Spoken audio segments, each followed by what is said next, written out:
नमस्कार। Learn English with us part 12 में आपका स्वागत है। आज हम फ्यूचर टेंस के बारे में पढ़ेंगे। Future tense indicates actions, events और states that will occur after the present moment. Means यदि कोई कार्य, स्थिति प्रेजेंट मोमेंट के बाद में हुई कहलाई जाए, वह फ्यूचर टेंस होगा। फ्यूचर टेंस के भी चार फॉर्म होते हैं, चार प्रकार होते हैं। फ्यूचर इंडेफिनिट या फ्यूचर सिंपल टेंस। दूसरा प्रकार है या दूसरी फॉर्म है फ्यूचर कंटिन्यूअस टेंस। तीसरी फॉर्म है फ्यूचर परफेक्ट टेंस और चौथी फॉर्म होती है फ्यूचर परफेक्ट कंटिन्यूअस टेंस। तो आज हम फ्यूचर इंडेफिनिट या फ्यूचर सिंपल टेंस के बारे में पढ़ेंगे। फ्यूचर इंडेफिनिट या simple future tense describes actions, events or states that will happen at some point after the present moment. Means यदि कोई एक्शन या कोई स्थिति प्रेजेंट मोमेंट के बाद में किसी समय पर होगी, वह फ्यूचर इंडेफिनिट या सिंपल फ्यूचर टेंस होगा। और आसानी से समझते हैं, यदि किसी वाक्य के अंत में गा है, गी है, गे हैं आदि आते होंगे, वह फ्यूचर इंडेफिनिट टेंस कहलाते हैं।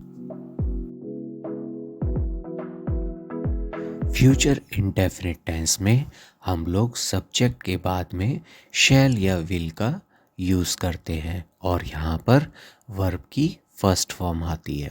तो सबसे पहले हम एफर्मेटिव या सिंपल सेंटेंसेस के रूल्स को देखते हैं। तो हमारा रूल है सब्जेक्ट प्लस शैल या विल प्लस मेन वर्ब की first form plus object. Negative sentences के रूल हैं सब्जेक्ट प्लस शैल या will plus not plus main verb की फर्स्ट फॉर्म प्लस ऑब्जेक्ट।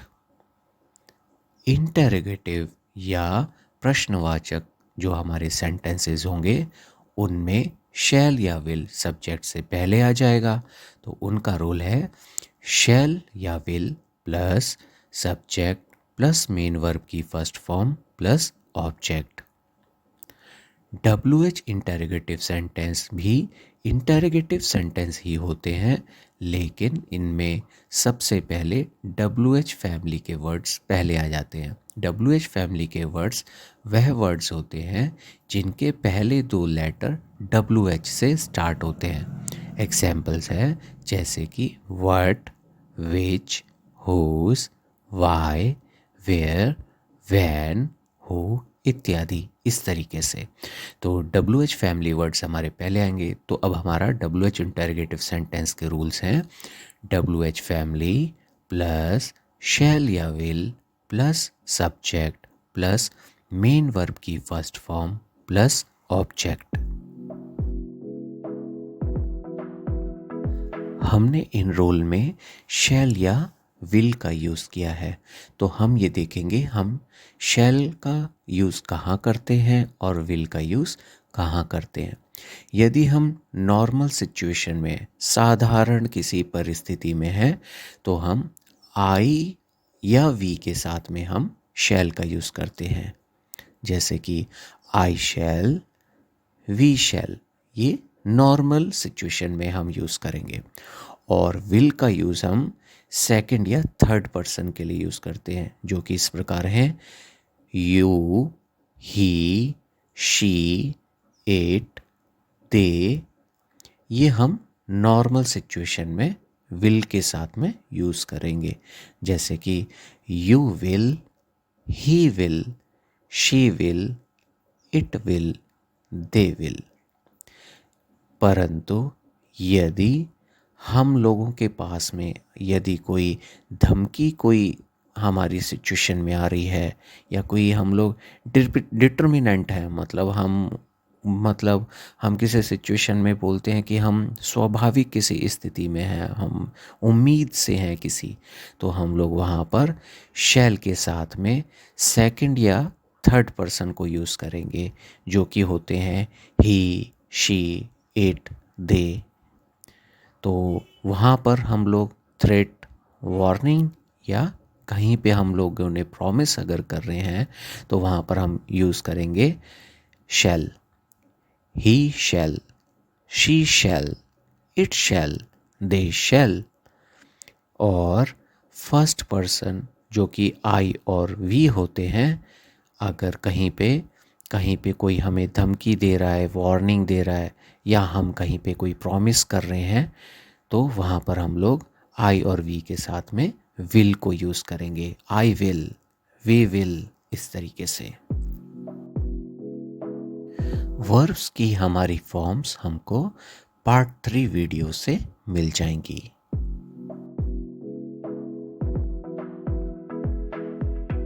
अब हम फ्यूचर इंडेफिनिट या सिंपल फ्यूचर टेंसेस के एग्जाम्पल्स को देखेंगे।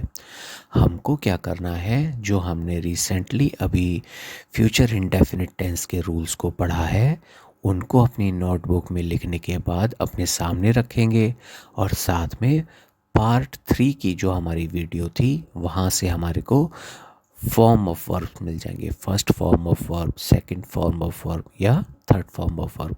उन वर्ब्स को भी अपनी नोटबुक में लिखकर अपने सामने रखना है। उसके बाद में इन सेंटेंसेस को हमें ऑब्जर्व करना है, देखना है कि किस तरीके से वो रूल्स और ये जो फॉर्म्स हैं हमारे इन सेंटेंसेस में अप्लाई हुए हैं। तो अब हम सबसे पहले हमारा फ्यूचर इंडेफिनिट टेंस के एग्जाम्पल्स मतलब उदाहरणों को देखेंगे। तो हमारा पहला सेंटेंस है आई विल कॉल यू टुमारो। यहाँ पर हम किसी को प्रॉमिस कर रहे हैं, तो हमने आई के साथ में विल को यूज़ किया है, और कॉल किया हमने फर्स्ट फॉर्म को यूज़ किया है। तो हमारा सेंटेंस था, फिर से देखेंगे, I will call you tomorrow. Second sentence देखते हैं सिंपल का, they shall visit the museum next week. यहाँ पर हम किसी को प्रॉमिस कर रहे हैं या कमिटमेंट दे रहे हैं, तो हमने दे के साथ में शैल को यूज़ किया है, और विजिट हमने फर्स्ट फॉर्म में यूज़ किया है। तो हमारा फिर से हम सेंटेंस देखते हैं इसी सेंटेंस को, they shall visit the museum next week. हमारा थर्ड सेंटेंस है, they will start the construction of the new building next month। हमारा फोर्थ एग्जाम्पल है, I shall visit my grandparents during the summer vacation। अब हम future indefinite tense के negative sentences के examples को देखेंगे। तो यहाँ पर हम लोग जो हमारा शैल या विल है और जो हमारी वर्ब है, उन दोनों के बीच में हम लोगों को नॉट लगाना है, नॉट को यूज़ करना है। तो हमारा पहला एग्जाम्पल है नेगेटिव सेंटेंसेस में, she will not travel abroad this year. Second example है हमारा, we shall not forget your birthday. And third example है, she will not buy a new car this year. And our fourth example of negative sentence is, we shall not attend the event due to prior commitments। अब हमारे future indefinite tense के interrogative sentence, इसमें हम लोग subject से पहले शैल या will को यूज़ करेंगे। तो हमारा पहला एग्जाम्पल है, will you come to the party. Second example है, shall we begin the meeting. Third example is, will they finish the project by the end of the week. And fourth example is, shall I bring my snack to the party.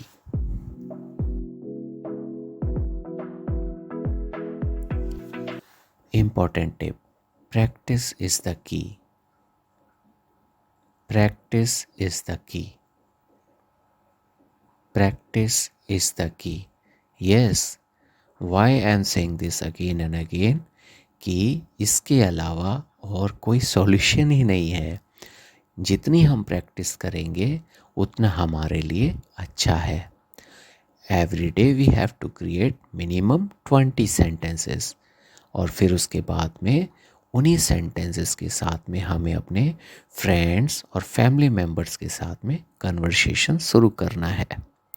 हम mirror के सामने भी खड़े होकर उन sentences को दोहराएंगे या रिपीट करेंगे, और एक छोटी सी वीडियो की रिकॉर्डिंग करेंगे उन सेंटेंसेस को बोलते हुए, ताकि हम लोग वीकेंड्स पर, मतलब हफ्ते के आखिरी दिन पर, अपना सेल्फ रिव्यू कर सकें। हम उम्मीद करते हैं यदि हम इस प्रैक्टिस को कंसिस्टेंटली करेंगे तो हम ज़रूर सफल होंगे। तो हम मिलते हैं अगली वीडियो में नए टॉपिक के साथ। आप लोग अपना खूब अच्छे से ख्याल रखिएगा। Take care, bye bye.